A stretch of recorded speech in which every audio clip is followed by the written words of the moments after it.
Okay. So as Mike mentioned, I head up engineering for TourConnect. We're a little startup over here that's essentially like LinkedIn and Facebook for the tourism industry. Very easy.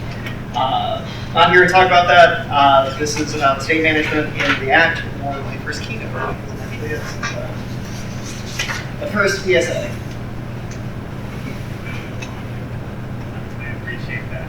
I want to step up on the soapbox very briefly and talk about the word isomorphic. This is the Wikipedia page for isomorphic. It's got a lot of words, so we'll zoom in on some essential parts. For most algebraic structures, including groups and rings, homomorphism is an isomorphism, if and only if it is bijective. Now, I don't know what any of those words mean. I just highlighted stuff that I know. But I know what they don't mean, which is server-rendered JavaScript. So I just want to, in a spirit of love, suggest that we not use the word isomorphic to describe server-rendered JavaScript. That would kind of be like making a library that replaces all the images on a website with pictures of my face and calling that ReactJS. Like, that name is taken already by a different thing. So let's server-rendered universal. Let's use one of those. Okay. Something. I'm in. All right. So.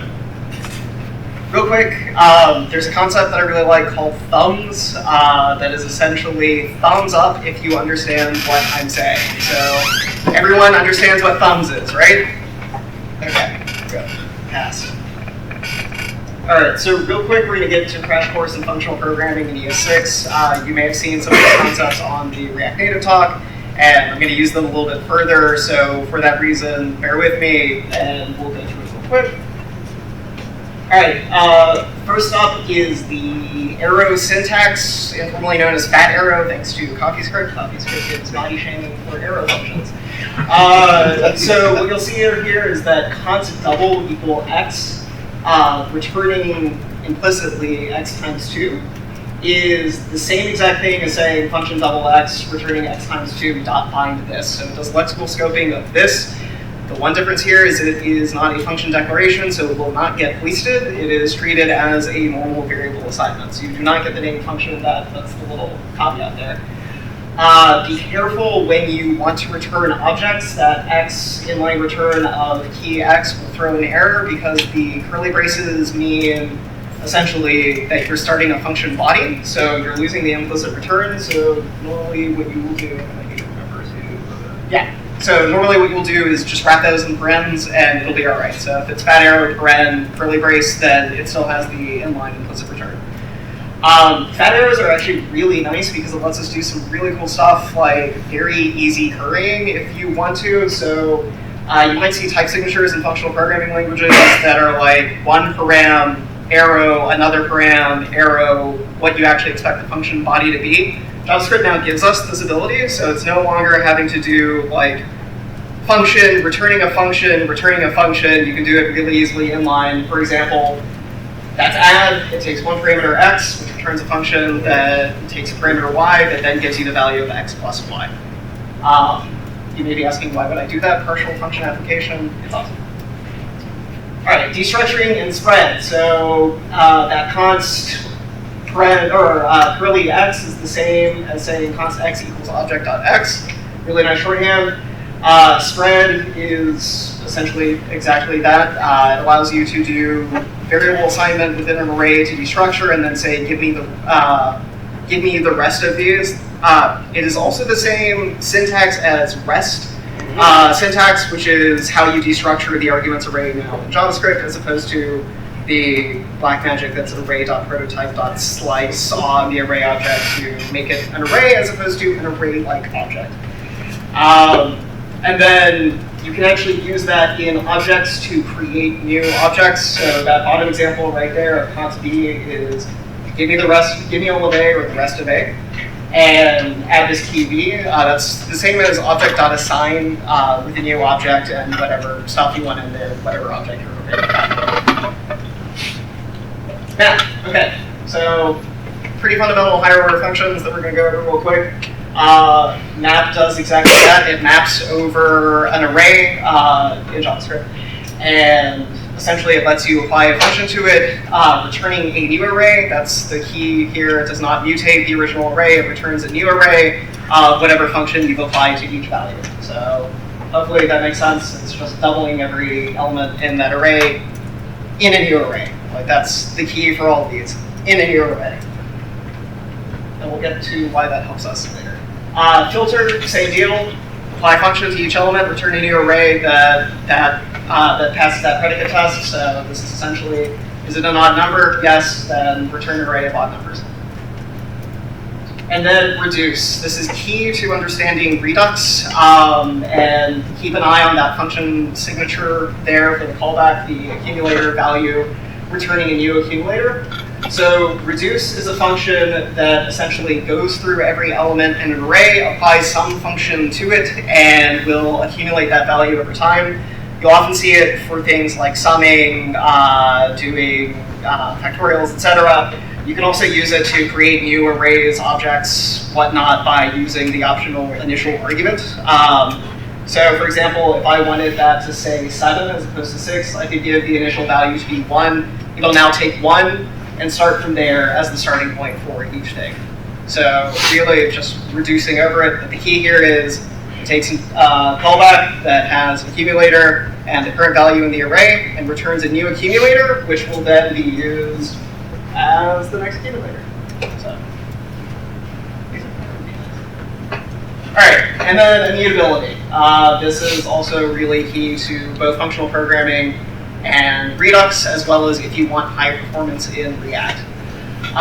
So right here, we've got const x equal reading high, and I'm going to mutate that original object. By the way, const does not mean that it's a constant value.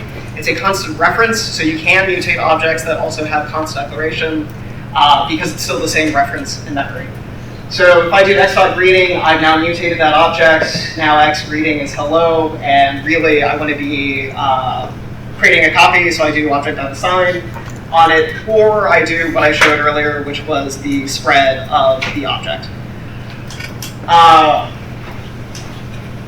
Okay, so some people might tell you functional programming is slow, that it's a memory hog, etc. These are most likely Java programmers from the 1980s.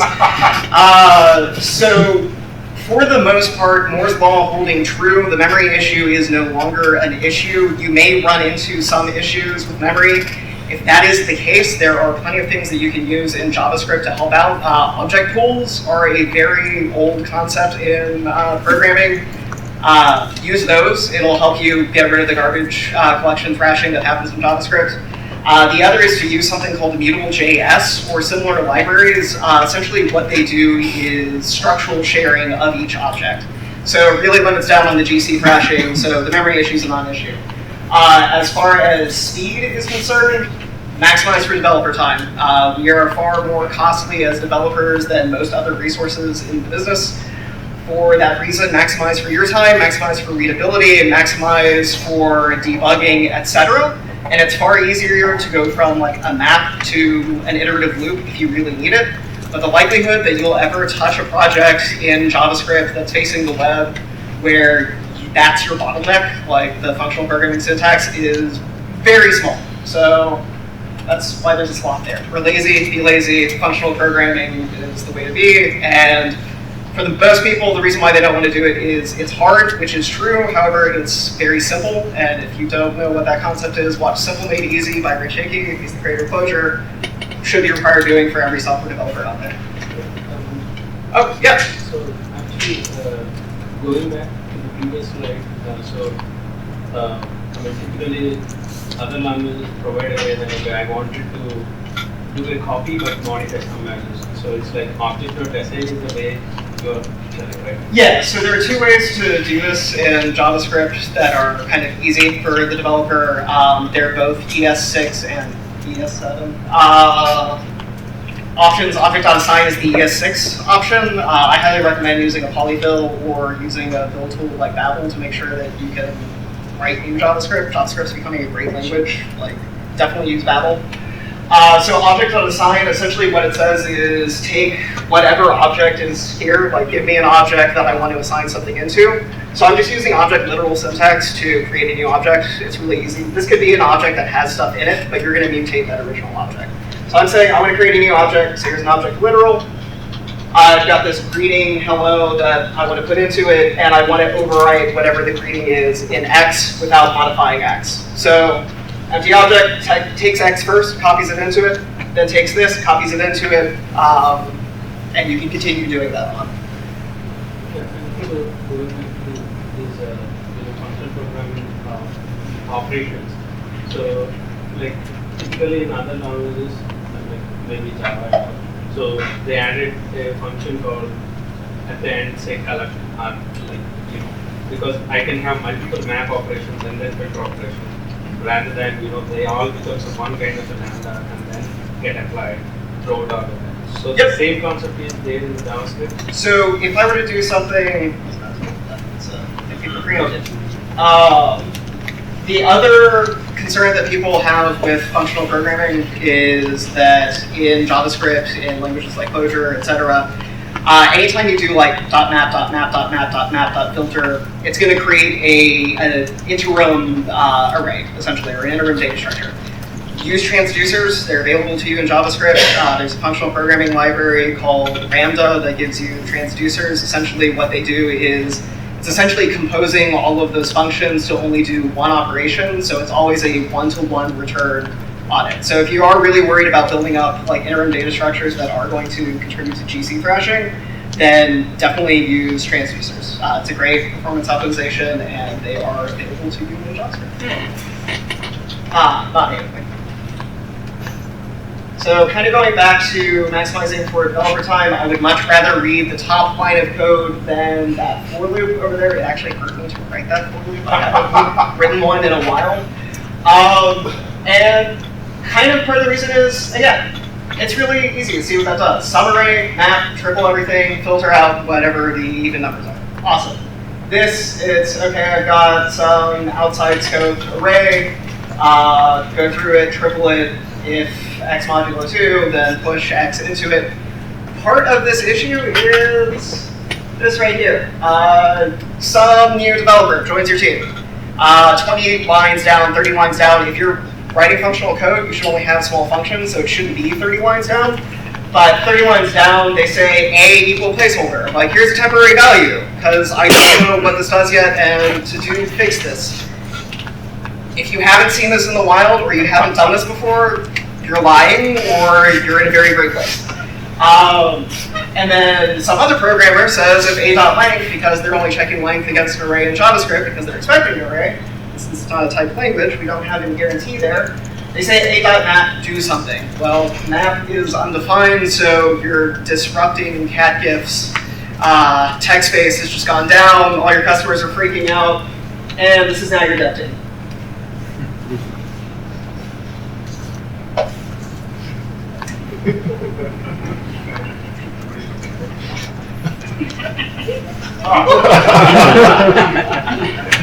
Alright, so set state, we're going to get into kind of live coding here.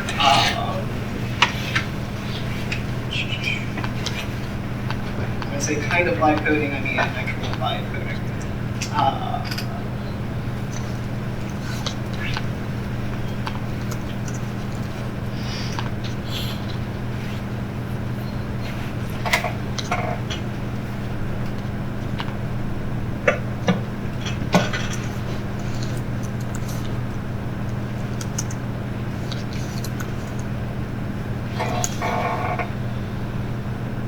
Alright, so set state, you saw a little bit of it in React Native talk, and then at this point, Maury showed you the introduction to kind of components and component architecture. So we're just going to dive right in. So do you want me to copy boilerplate, or do you want to see the actual boilerplate get written? Copy? Alright.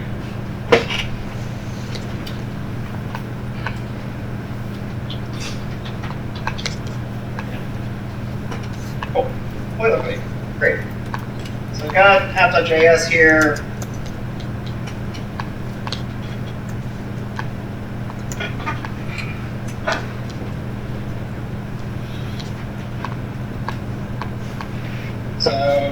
create the default class here. I need to remind myself not to load out because it is so much slower. Okay.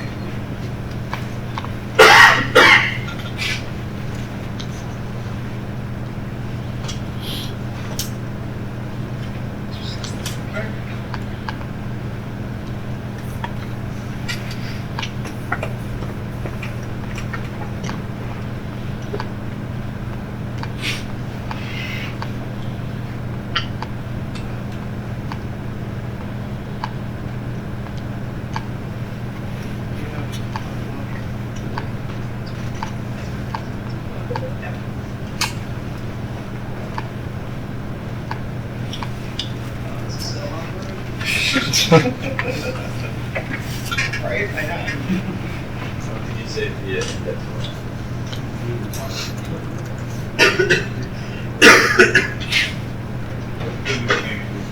Good call on whoever said you did not say the endo spot. You get a cookie. I'll have to bring it. Okay, there we go. So we're going to essentially do everyone's favorite first application, which is the to-do list. You'll love it. And we're going to use Material UI. Yeah, okay.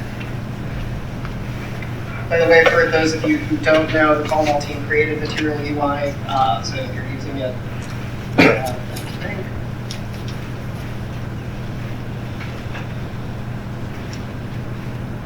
as far as like creating it, you have the open source community to thank for everything else that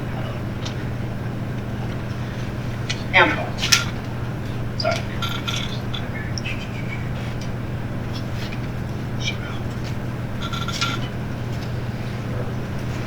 Oh, yeah.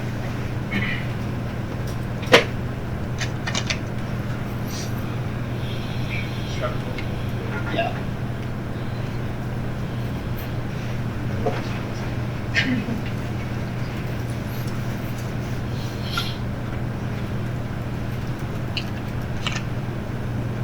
There we go. Okay, so we've got our text field, great, and we need some initial state.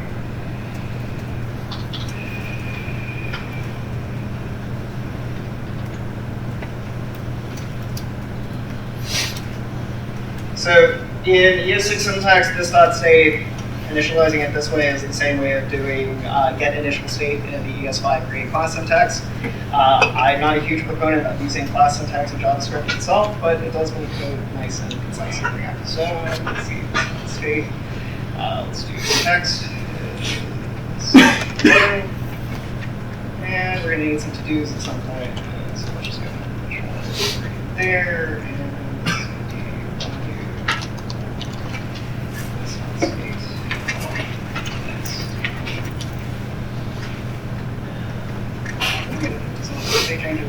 there we go.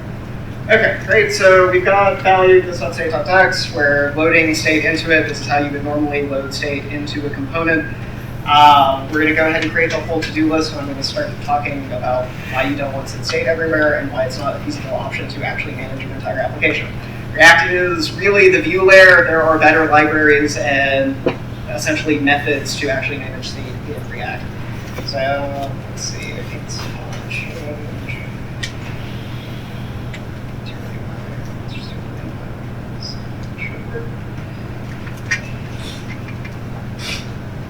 okay, so we're gonna... Nice thing about destructuring, we know that we're going to get an event into this function. An event into this function, and we know all we care about is target.value, and we know this will never fail because we should always get an event on input. If you do not get an event, HTML5 just went away. So, whenever we get a value in, we want to set our state, text value, to what the value is there. And we should now have a way to, yep. So this is a fully controlled component. I highly recommend going this route. It If you're using this.refs in React now these days, there's really no need. Everything can be controlled with component. With state coming top down. Now that said, this is more Redux. If you're using Flux, anything else, there are still instances to use this.refs, but as we'll see in a little bit, go control. All right, so I want whenever a user enters in something, I think it's, was it which? Or was it key code? It's key code 13. So again, using destructuring, and by the way, this arrow that I'm using here, this is essentially an ES7 property. So normally, if you're using ES6, you might wonder like why you're using this binding in your function, and you have to do this.handle change equal this.handle change bind. This, I don't want to do that. That's a lot more that needs to happen. So you can do this arrow syntax because you get lexical discoding. All right. So if key code equals 13. By the way, the Redux portion is just a rewrite of this, so you don't have to worry too much about that. This.set state. And I was going to do like the wrong way to do this, so I could show you guys should component update. I'm still going to show you that, but for brevity's sake, we'll just do it. So essentially, using our spread operator, we're going to take the existing to-dos as they currently exist, and we are going to populate the to-do with whatever the current value is. So this will return a new array whose last element is this.state.value. If you use push here, you're mutating the array. It's going to get you into trouble later as far as performance is concerned. Yep. And what's up? I do need text instead of value. And we're going to clear that text. So just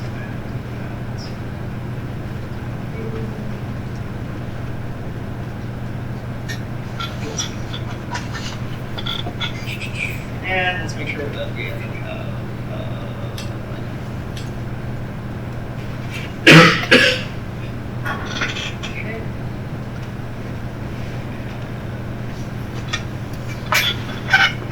So set state in React, by the way, is an asynchronous operation. Essentially, every single repaint is going to be. Set state is your way to tell React, like, I have a change that probably needs updating and repainting for each one of my leaf nodes, etc. It's how the VDOM does its diffing in part. So what that means is when you do set state, your state's not going to update immediately. We could show this by console logging out the old state, the render, and then the callback. But just trust me, the callback in set state happens after the new state is updated and the repaint has already happened in the render. So we're going to console log out here this state to-dos, so we can see that we have an E2.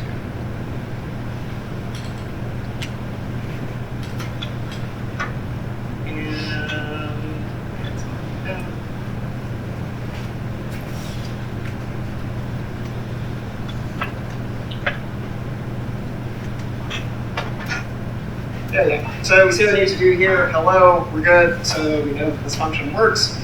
So let's go ahead and create our to-do list. So props state.todos.map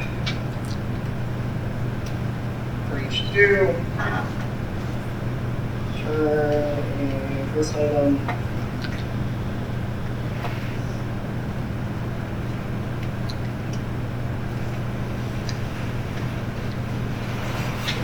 To-do. Go.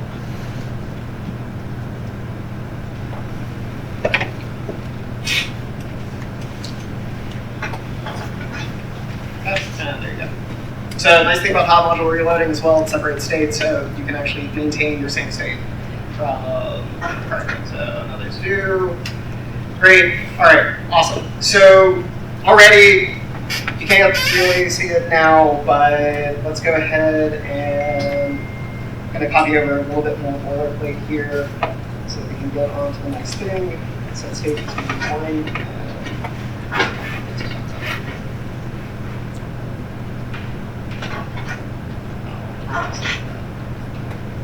So So essentially what we've done is we've just pulled out the to-do list to be its own list. It handles item click to do a strike through, and we can see that here. So this is somewhat starting to get towards the model of, you may have heard higher order components or smart components and dumb components. For the most part, you want one component outside of your presentational components handling all of your logic. It puts your logic in one place, makes it really easy to debug, and then any functions, etc., should just come down as props.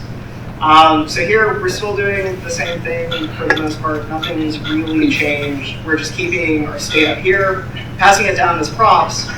And if I go here and do a console log of render, what you'll notice is without should component update, you're repainting the to-do list every single time, even though you don't need to. That's a huge waste, and there's this nice little function called should component update. It defaults to return true each time. You can overwrite it, and essentially what we're doing here is we're checking to make sure that the next props, the to-dos that are coming down, because we're using immutable data structures, you just have reference equality. Makes it really easy. You don't have to do deep equals or anything else. You can just say, is this array, is this address the same as this address? No? Okay, update. So now you can see it's not rendering until we actually create another to-do. So yeah, it's a great function. Use it. Especially if performance is starting to slow down in your app. Okay. The other thing that I would say on this, and we'll kind of get to it with React, but I'm just going to go ahead and do it now, is, or Redux. This is just a function, right, that returns a render. So after React 14, we were able to do what are called stateless functional components, which is really nice. It means that you don't have to do any sort of class invocation. Instead, what I can say is export the function to-do list equals a function that takes props. You do not get should component update with it. That is the one thing. However, I will say if you're using Redux, and we'll get to it, Redux wraps, if you use connect, it already wraps things for you, creates that higher order component, and gives you should component update for free. So instead, all we're going to do here is return out this presentational component and get rid of this here.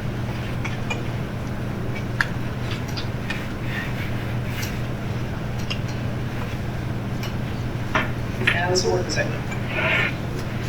So really, you can just use functions. It's really nice. And later on, they're talking about performance optimizations that aren't should component update, mainly in regards to things like memoization. So if I know this takes props, then I know that a certain prop structure will always return the same presentational component every single time. So I can memorize it, and it becomes a really cheap operation. Okay. Is everyone with me? Thumbs. Okay, cool, awesome. Flux. It's just pops up. It really is. When Flux came out, so people were trying to figure out, okay, what's the actual way to do state updating? You can kind of see, like, over time, set state really isn't a great way to continue modeling your application. You start asking things like, okay, well, where do async actions happen? Like, how do I do fetching? And now your presentational view is muddied with business logic and everything else. It really should just be about presentation for the most part.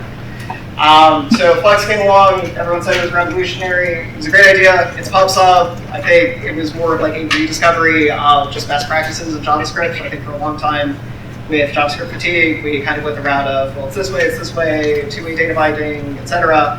And we came to Flux architecture, which is just unidirectional data flow. So you have an action that then gets dispatched, that then updates the store. So the store is like your single source of truth. It's what we're going to pull this.state out of, and pass it down as props to the view or subscribe to it, etc. We're not going to go over Flux. Don't use Flux anymore. Redux came along. We're going to talk about that. If you are using Flux, that's awesome, but Redux is kind of more where the crux of the stuff is. So yeah, View, it should have some function that then calls an action creator that will then come back over, get dispatch, update the store, but it's always unidirectional data flow. So thumbs, unidirectional data flow. Okay. If you're wondering where async actions happen, they still happen outside in the action itself. So keep everything out of the view, let view be presentational. That's when we get to Redux. So Redux was inspired by both the Elm architecture and which is a React framework kind of that's highly opinionated in ClojureScript.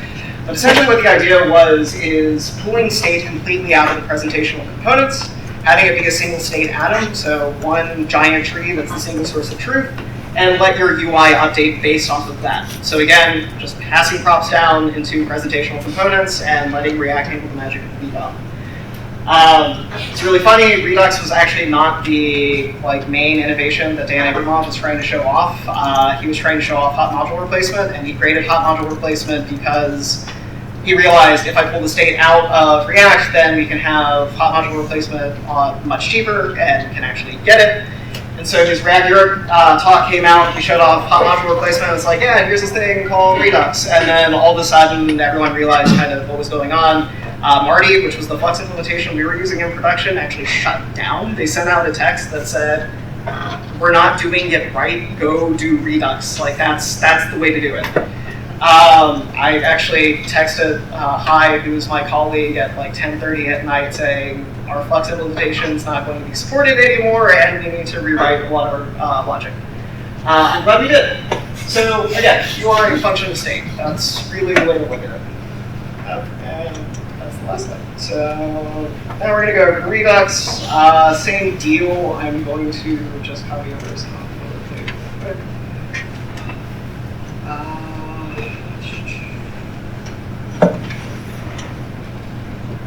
We can go over this real quick.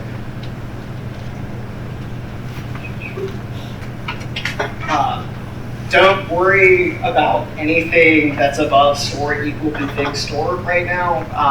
One of the really nice things about Redux that it gives you is a great dev tool system, which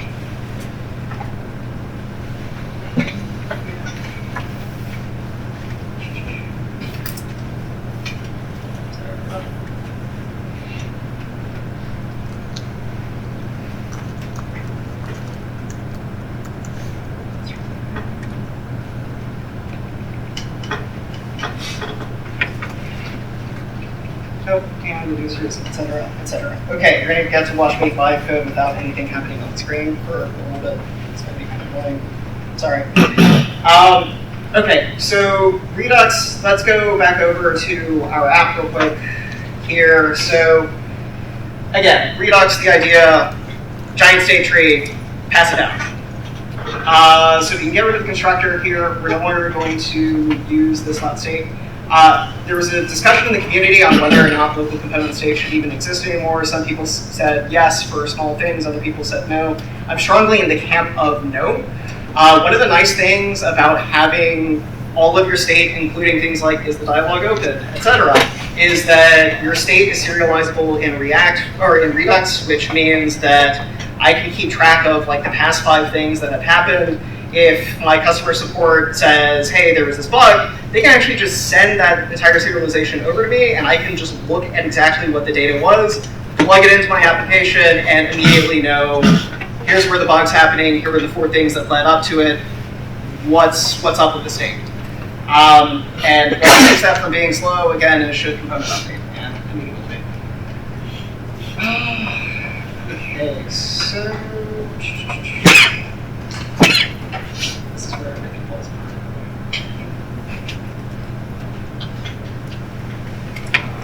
All right, so in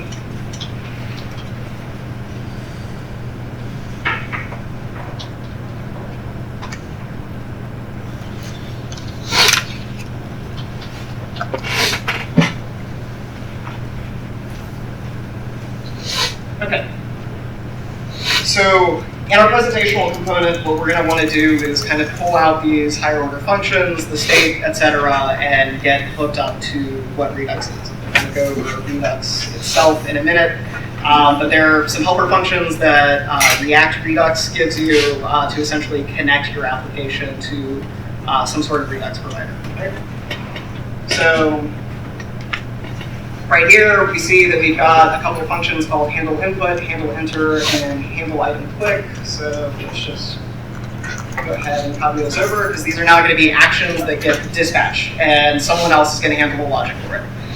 This is, again, going back to the idea of having a higher order component that handles all logic for you, and all of your React should just be presentational for the most part.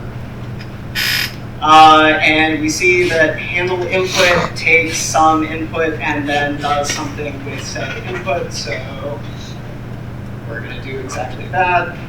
We're going to dispatch some action that's called handle text field input.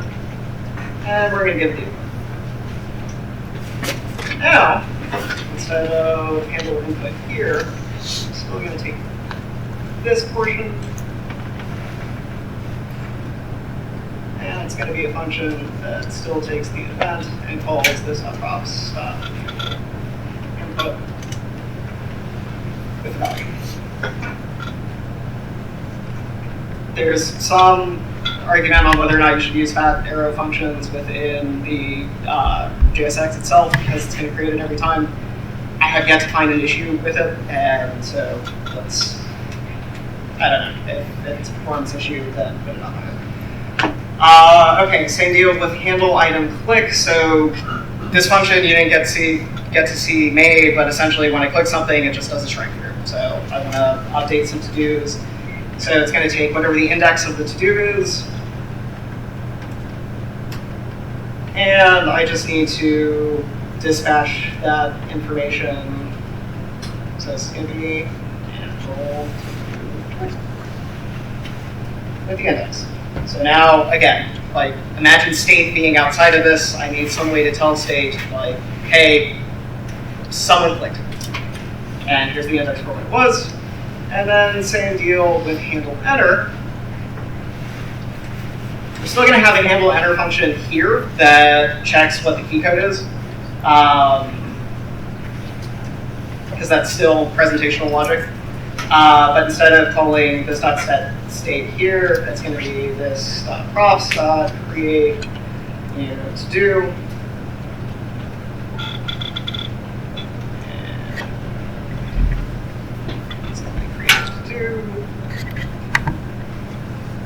Right now, we're still leaving as an empty function.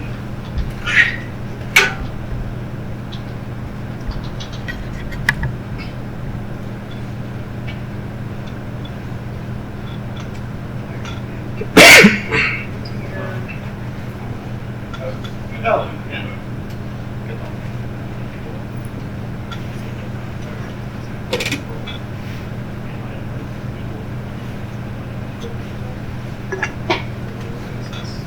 Oh, yep.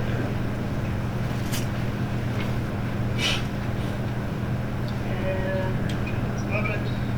Great. Awesome. Same deal here. This is just inlining object return. So essentially, this map dispatch to props creates some props that are all functions that get passed down. Map state to props is going to do the same exact thing once we create state. And right now, we're going to export default connect is the helper function that creates these things.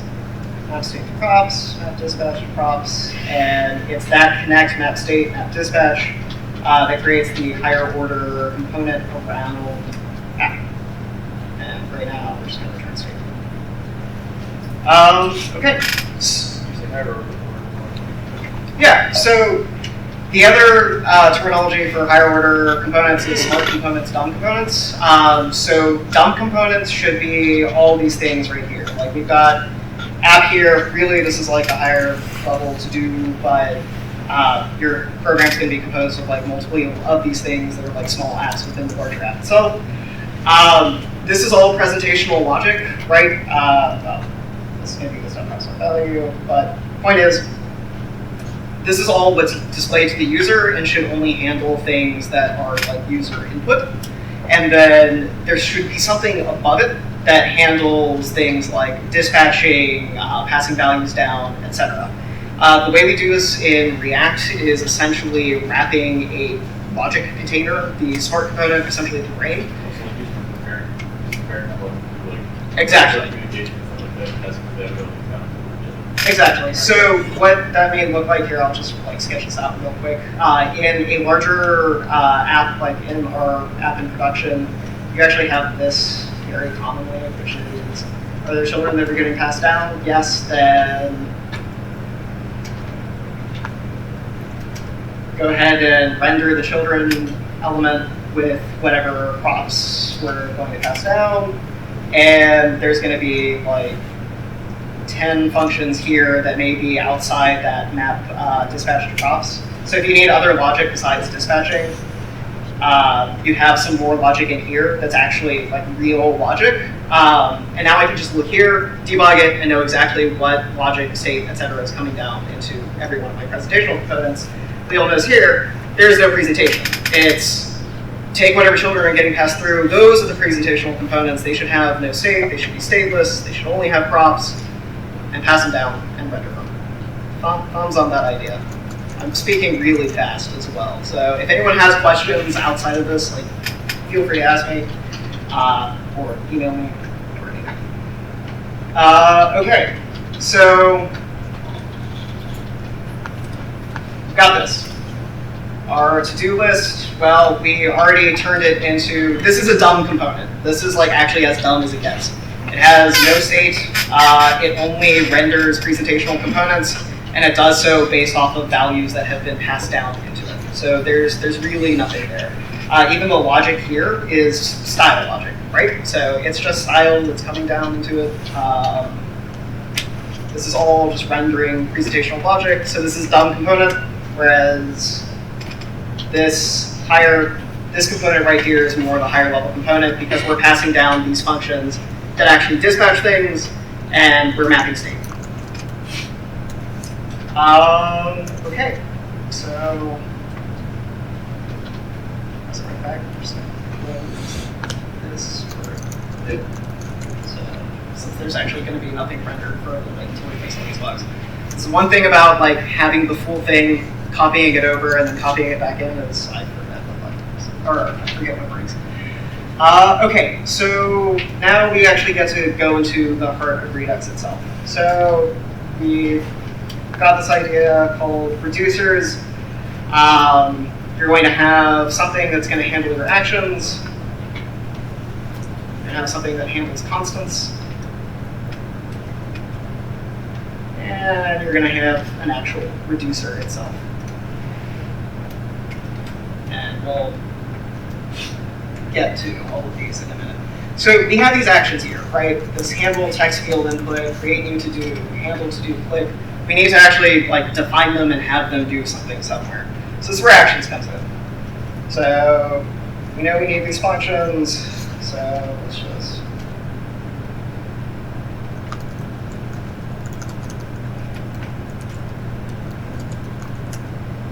okay, great. Like, now they actually do something. Synchronous action creators in Flux pattern, Redux, etc. All they do is they return an object that has a type property, type is required, and an optional payload. That's like data that you want to send to your reducer. It's a way of saying like, hey, here's some info for whatever calculations you need to make. But for the most part, they're also like very bare bones. It's just an object. I mentioned with some optional type, so we're going to leave those empty for a bit, and maybe a payload with some data. We know with handle text field input that we're getting input, so we're going to send the input as the payload so that the reducer can actually respond to it. When we're creating a new to-do, we actually don't need anything because, actually, no, we kept it empty right now. Sorry, we'll put a value into it there. There's a reason for that. So create new to-do, we're going to leave it empty, and it's just going to create a new to-do in the reducer, and handle to-do click, we knew that that had some sort of index, so we're going to send that as the payload to the reducer as well. Type here, so we're going to use constants, our constants folder, to define what these types are. Again, part of the reason of doing this is to have, it's essentially the opposite of co-location. Like keep everything separate, easy enough to reason about, and you can just look at one file at a time and figure out where some of your bugs are coming from. So we'll have a constants object that we import from the constants file. Figure out what, I think there's like actions. Yeah, so there is essentially, again, like a lot of argument on like boilerplate and Redux, like how do you reduce some of these things. I was mentioning to Chris earlier, we actually have a function in-house that handles all user input and just maps over some string to find out what reducer gets updated on that, but it reduces like an entire constants file, an entire actions file, and it's really just like a hash map of functions to get used, but all we have to do is pass down this on-user input function, and then someone can specify like on-user input handle dialog input, right, as a string. And so now it's just going to handle that dialog input, because again, for the most part, all of these synchronous actions are the same. So there are multiple ways to reduce like quote-unquote boilerplate and Redux, but pretty much the feeling is like none of this is really boilerplate. The boilerplate was more with like the Flux methodology. So anecdotal here, when Flux came out, no one really knew. Like we all pulled in vanilla Flux. We were trying to figure out how exactly do you use it. Internally, we actually used backbone models as our stores, which over time, as the application became more and more complex, it meant that we were not only dealing with two different systems, but you now had two different ways to like do store updates, model updates, eventing, etc. So if someone got like really fed up with dispatching, unilateral data flow, everything else, they're already subscribed to the backbone store, so they could easily just emit a backbone event and have that be good as opposed to using dispatch. So that's why we went. The community itself started creating like 100 different Flux implementations. They're still out there. I think the ones remaining that are still widely used are Flumix and Alt, which are both really good options if you are going to use Flux. But people started consolidating around some idea. And then once Redux came out, pretty much everyone realized it's simple. It's like a few hundred lines of code. It's not a massive library. Marty, I think, at its height was like 10,000 lines of code or something like that. So really the boilerplate was all of the stuff around it, not necessarily the code that you're writing to send these actions, etc. But yeah, for sure, there are definitely like ways to reduce the amount of lines of code that you're writing. Okay, so this is going to be handle text input create new to do and handle to do. Okay, great. We've got our constants. Now let's actually go and define them.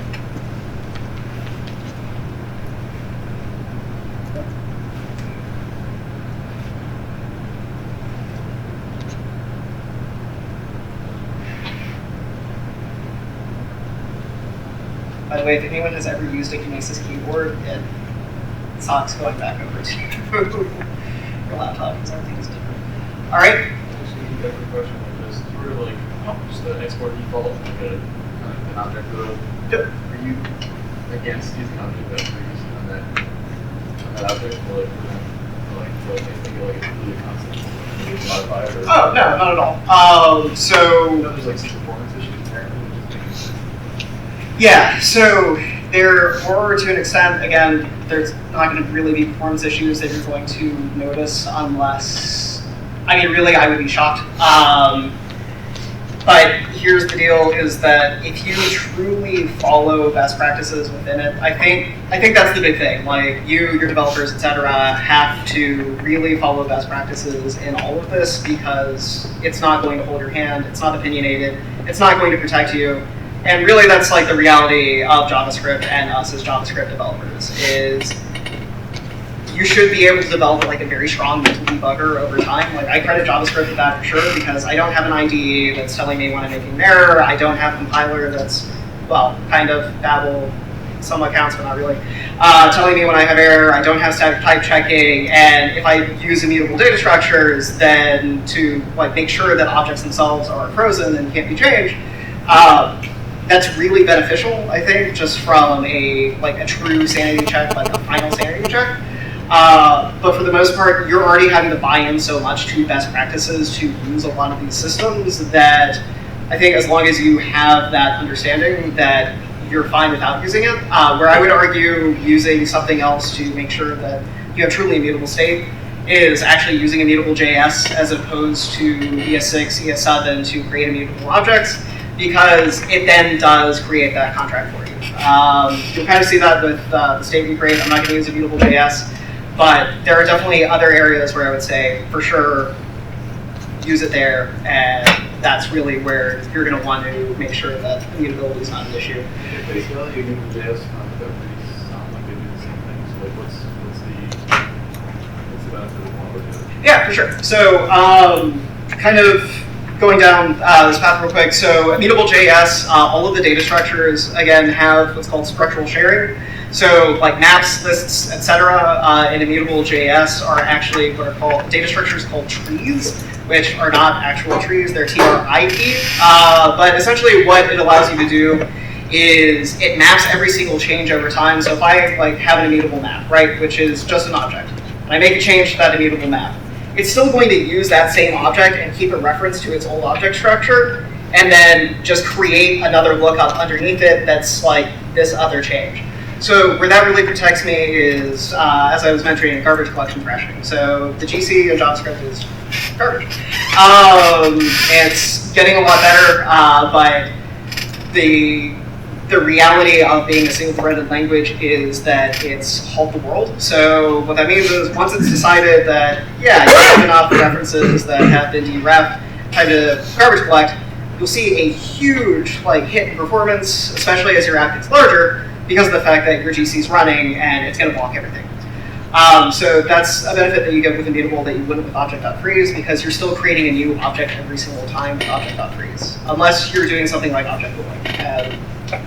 You can completely use that. The other is that you actually get a functional paradigm API around immutable JS. So when I do, list in immutable JS is the same as an array. That's immutable. If I do list.push value in JavaScript, I'm going to get what the length of the list is. In immutable JS, I'm going to get the new list. So it really helps cut down on things like, here's a temporary variable for this new array, now this is what it is. I can just one line in function very easily to say list.push this value, and I know that it's the new state return. So you're really getting a good, somewhat functional programming paradigm over it.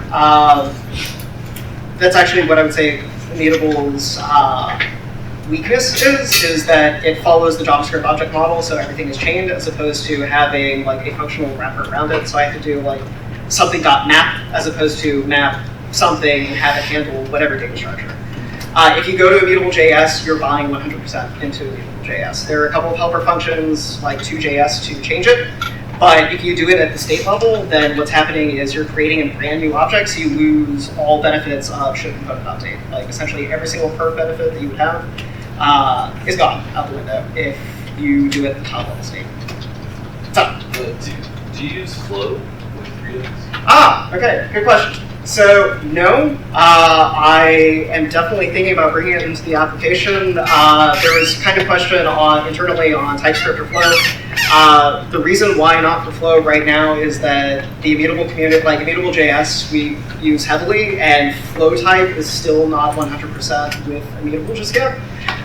When they created immutable JS, TypeScript was out, Flow was still kind of in development, and they were able to do TypeScript bindings for immutable JS. We're still not going to do TypeScript. I think we're just going to wait until Flow catches up. There was another developer who created the majority of Flow typing for it. It's a PR right now. I don't know if it's been merged yet, but it was a massive PR. Looks like it's going to get merged, and the second that happens, then yeah, 100%. Flow is great. You can buy into, for anyone who doesn't know what Flow is, it's essentially like buying into static type checking in JavaScript. You can use it where you need it, and you don't have to change your code base to use it. You can just bring it in whenever you want. But that still kind of goes back to the whole idea, your dev team has to buy into it, because it's really easy to just say, I'm not going to use static type checking for this one function, and then that's the function that returns undefined as opposed to an array, and something breaks somewhere. So, okay. So, we're getting I could talk for hours, and I apologize for that. But if you want to talk for hours with me and just read out the JavaScript, I am always here. Okay, so now we have the reducer, like the actual thing that Reactjs does. So with this, all the reducer is, if you remember what I was saying earlier, it is the callback function that is passed to reduce. So you remember that accumulator value returning an accumulator. All a reducer is, it's a function that takes a state, an action, and returns a new state. The reason why it's called reducer is both because of the type signature, but also you can look at updates and Redux happening as if it's reducing over the entire state to make these changes. So to kind of flesh that out, we're going to create a to-do reducer here. We have also take the string inputs for it because you don't want to do a switch case on an undefined value. You will get a bug. In production pre-Redux, I accidentally did that, and we were deleting people's addresses without realizing it, not knowing where the bug came in, and it was because of the fact that there was an undefined action. Thankfully, this is all staging, so Mike, if you're still here, I'm sorry. Right now, we're just going to return state, and the default case, return state. And actually, people will tell you this is also a boilerplate in Redux. Again, the whole argument is the idea is boilerplate, do whatever suits you, doesn't matter. People use what are called bound action creators. Other people use a middleware that essentially just maps everything to a function. Doesn't matter.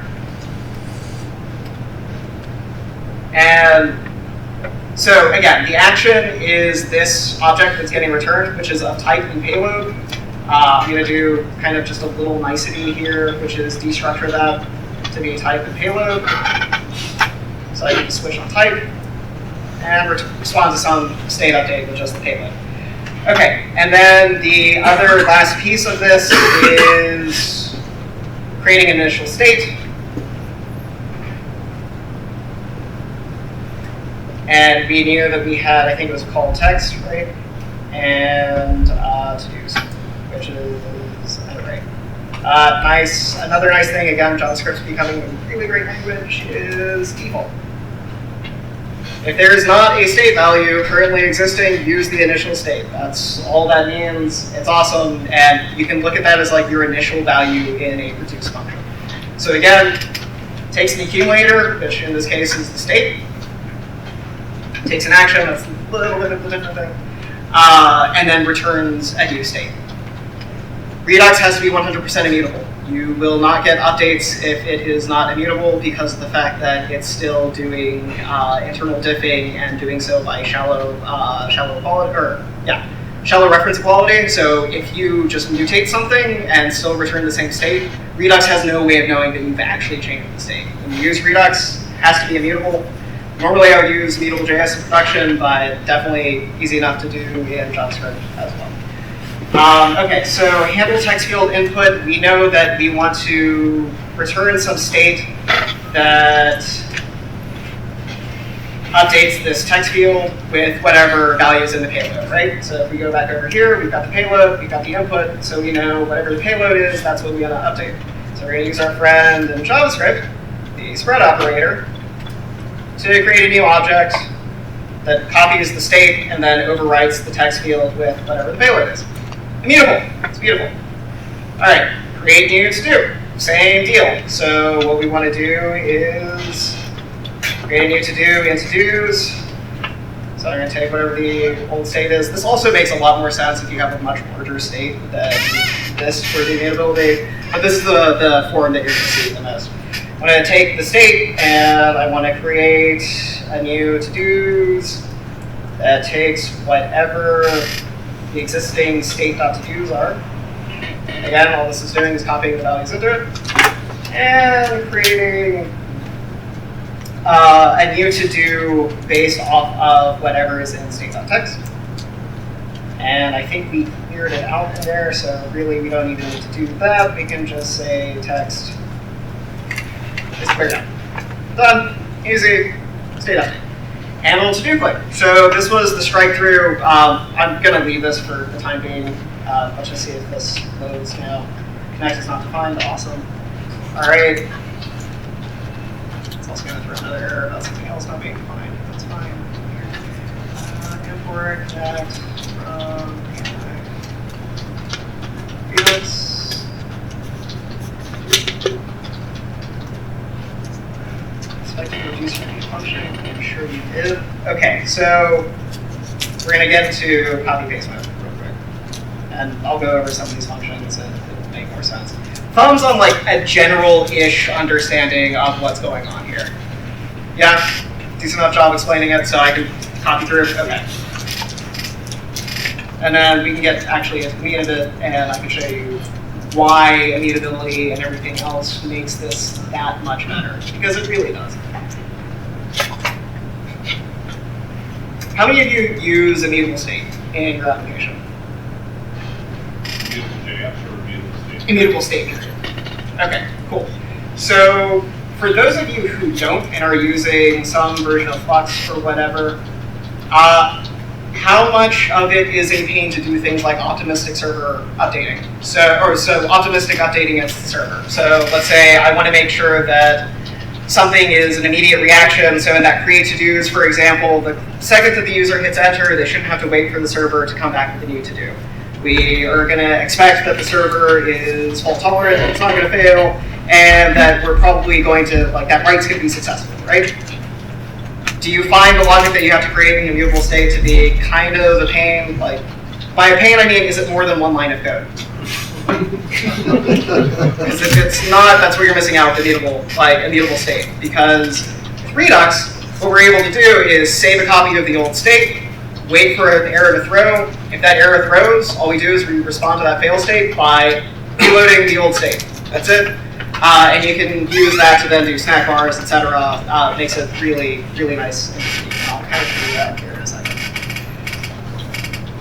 There we go. Okay, Redux. So I mentioned dev tools are really nice. Redux dev tools here, they keep a track of your entire store and every change that happens. So for example, test.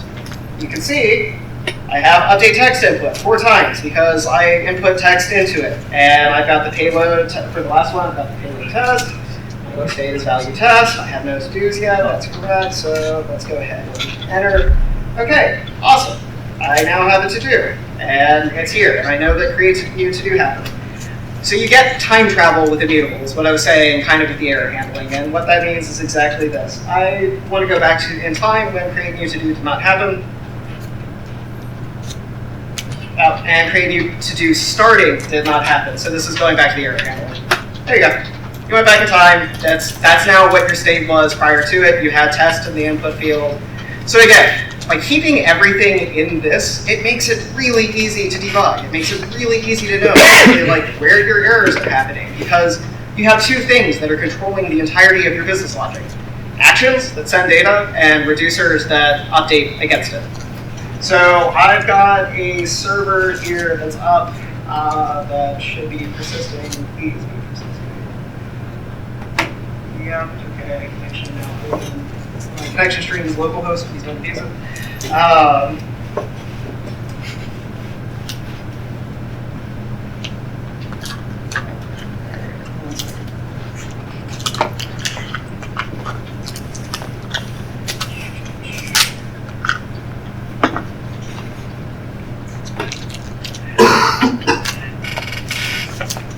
Okay, so real quick, since I have to debug this anyway, we're just going to go into this really quickly so that you understand how to do asynchronous actions in Redux. So one thing I didn't show you was asynchronous actions.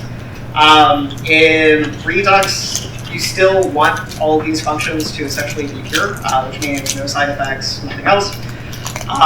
So if you go to index.js here, you see there's a thing called func middleware. So essentially all a func is returning a new function knowing that at some point you're going to get that value passed in to do something with it. It's very similar to promises. Most languages have some variant of promise, func, futures, etc. Like all of these options. Func is just a way to do that in JavaScript. So if I go to actions here and I've got my create new to do, This is the thumb. I'm returning a function that expects a dispatch that will then dispatch and will wait for a promise to resolve. So when I create a new to-do, I now have this event called create new to-do starting. This is the optimistic update. It's saying, I bet my backend engineers have this down pat. It's going to work. So here you go. Go ahead and update the UI. Don't worry about it. Do the post. Wait for the response. Dispatch. If it's successful, dispatch create new to-do. That means, hey, it worked. If not, throw an error that create new to-do failed. If I go to my reducer, all I see is this create new to-do failed returns old state. So when I create a new to-do, I keep a reference to the old state because it's still just a reference in memory. Create a reference to it, and if it fails, I just return state.oldState, which goes back to this. You don't even have old state as the key anymore. Like having old state as a key bothers you, like it won't even be there after you fail out. So like you're good. And to look at this, I don't know why my proxy server and Mongo are freaking out. But, okay, so you saw that little blip? Oh, maybe not, because it's Chromecast. Okay, you can see womp womp though. I really wish Chromecast were faster. Okay, I'm gonna use my computer as the demo. Hopefully you can see like this really fast change happening because this like demonstrates everything about her. And of course it goes to console. You can see womp womp there.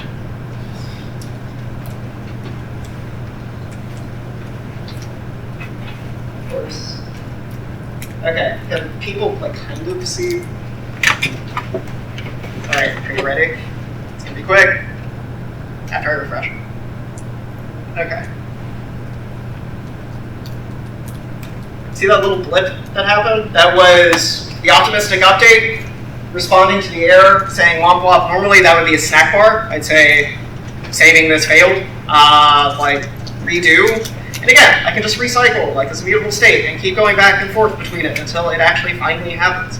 I can just use optimistic updating the entire time, and then 15 minutes later when my service worker fails, I can go back and say, hey, sorry, all the updates that happened was offline, and here's what your old state was. So here you go. This is exactly what the application was like when you were here when you originally started doing all this stuff. So that's the power of immutability and to another extent Redux. Are there any questions about Redux? And I'm going to ask for questions like immediately after. I'm just going to say one quick thing real quick. You have other options. You don't have to use Flux. You don't have to use SetState. You don't have to use Redux.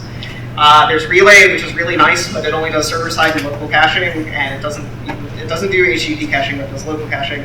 But essentially, it's a way to co-locate all your state, tell exactly your server what your component needs, and then get the update from it. So, like, oftentimes you'll get like 5 different server requests just to get information for a couple of different components that are all rendering on the same page.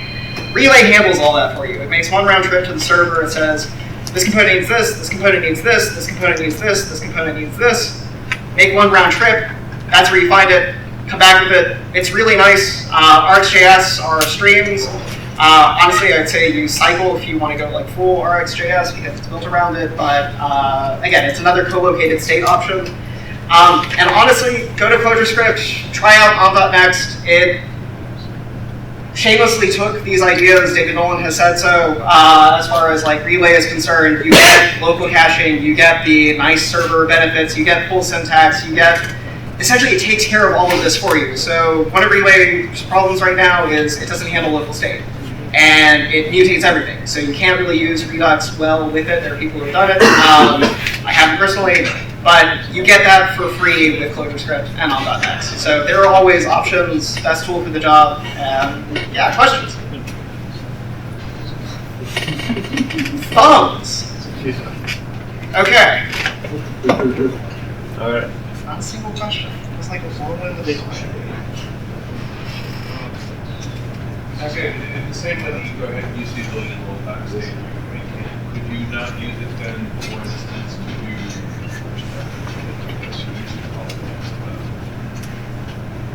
if you were disconnected from the server, basically, do a lot of stuff and then go ahead and update the server? Exactly. So I can have a check essentially to see whether or not someone has a network connection. As opposed to throwing an error and throwing up a snack bar saying, hey, this failed, please wait while like our server gets fixed or until you have network connection. I can continue to store these optimistic updates. I can keep a reference that's an array of states since server went down or states since network went down. I just keep pushing into that. And then the second that I know that the network's back up or that the user has internet again, or the server's back up, I can just take that array, map over it, send every single update, or in reality, probably just send the last object that's there to send a full update to rehydrate the state on the back end to persist.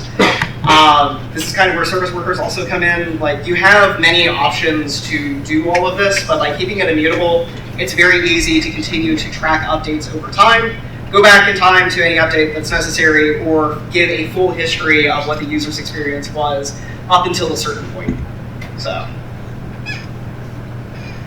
If you have like really deeply nested components and you want to like dispatch an action from several levels down, do you have to pass that action back up the component tree to the top level? Great question. Or can you pass up to the store directly?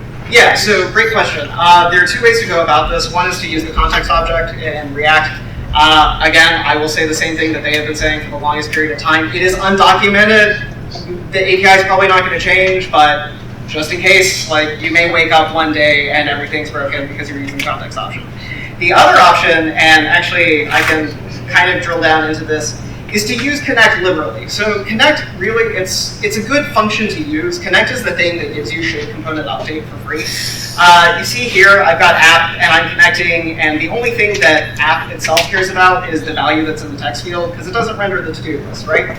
And connect already gives me dispatch, etc., with this map dispatch to props. So let's say like I'm 5 levels down, right? Probably for a performance benefit, I want to be connecting this to whatever state it cares about anyway, so that I'm not propagating changes all the way up and all the way down. What that would look like is, let's imagine this to-do list is much further down. I'm just going to connect the to-do list to the state that it cares about, which is the to-dos. This is seriously just the identity function, like giving it its state, and rendering based off of that. So if this needed to do something, since I went ahead and used connect here, now I want to dispatch a function, so again, I do map dispatch to props. By the way, these are all just like standards of what to call it. Their functions are passing in, you can call it whatever. And then I have my dispatch here, and some object that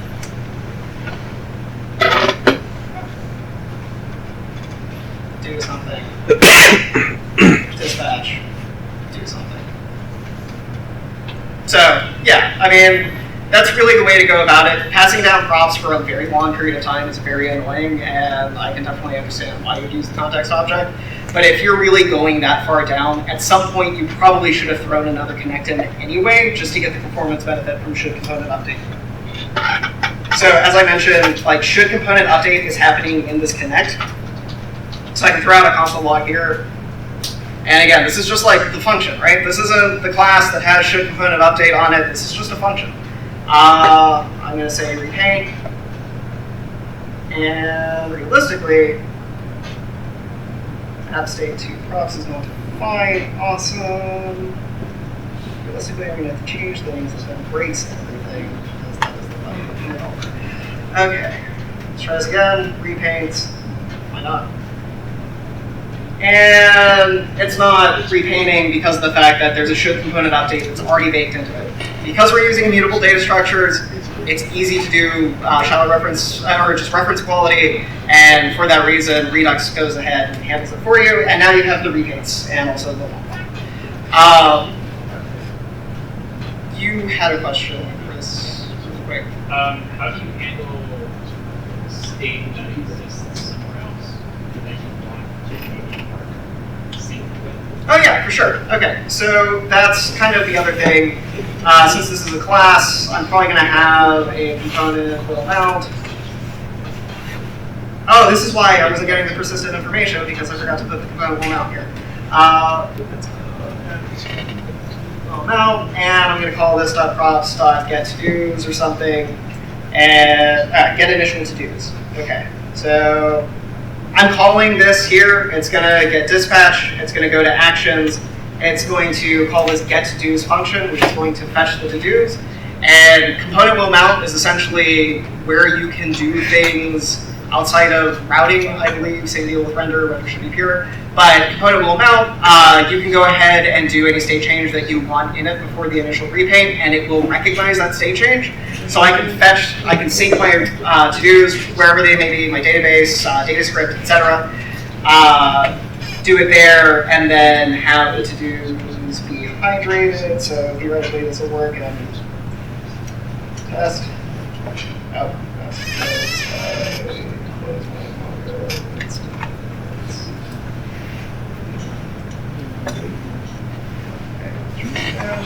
There you go. So I threw in a componentable amount. It's going to go ahead and hydrate that state, and I'm going to get the repaint because of the fact that my state went ahead and changed it. So.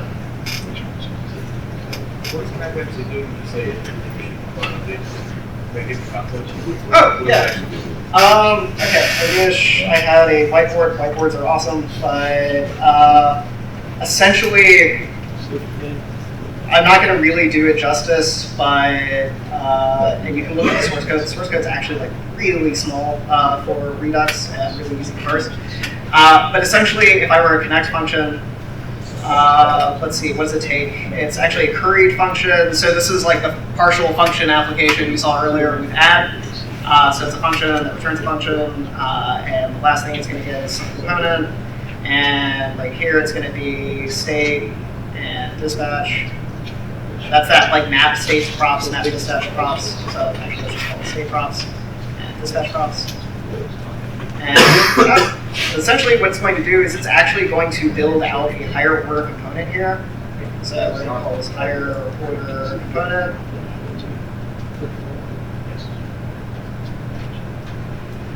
That's going to render, remember kind of that syntax that I was showing you earlier? It's going to just render the component that gets passed in finally with a merge of the state props and the dispatch props. That's all it's doing. It's creating a wrapper that is that higher order component. Like this is the brain.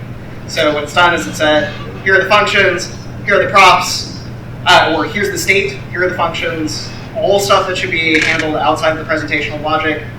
Take the component that should be presentational, give it this, and now we have some function that is actually just a pure render as opposed to handling logic itself.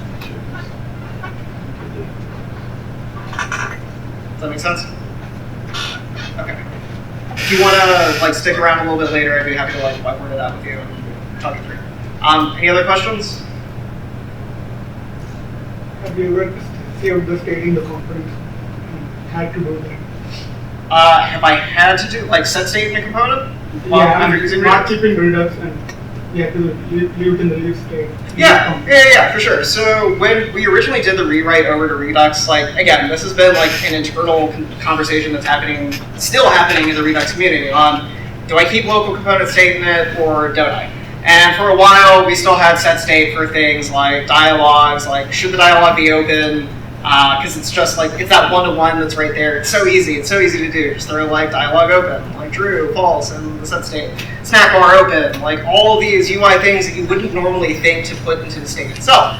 But if you're like, as far as my own personal opinion, the reason why we've gone 100% away from that is because of the fact that if you're really going to model UI as a function of state, then your UI needs to be completely pure stateless, and it needs to be the reflection of the return value of function of state. So we've gone away from that. You can still definitely do it, but again, you're losing things like a dialogue opened when it shouldn't have, and your customer service person is like trying to tease out why it was happening from the user. And they take a screenshot of the console log, which tells you absolutely nothing, because everything, for all intents and purposes, actually worked, and there was no error. If you're actually putting all of your UI state in Redux, they can just send you the serialized object. Like you can create a little component that has a button that sends the serialized object to you, and you can look at it, and you can load it into your application, and you can say, wait, like, it called create to do. The dialogue should never have opened on that, yet I have a payload that says dialogue open. Like, that's where the bug is. So now I have an even better way of seriously just looking at the data of my code and knowing exactly what the UI should be. Outside of style, everything else, like I'm a data person. I'm not big on pixels, etc. Like I'll do CSS, but having the power to like look at all of the data in your code and know exactly what your application looks like at that point, no matter what, sans styles, is hugely powerful. And honestly, I think we're at the benefit of moving all local component state out of the React components and into something like Redux. Anything else? Everyone's tired? Good. All right.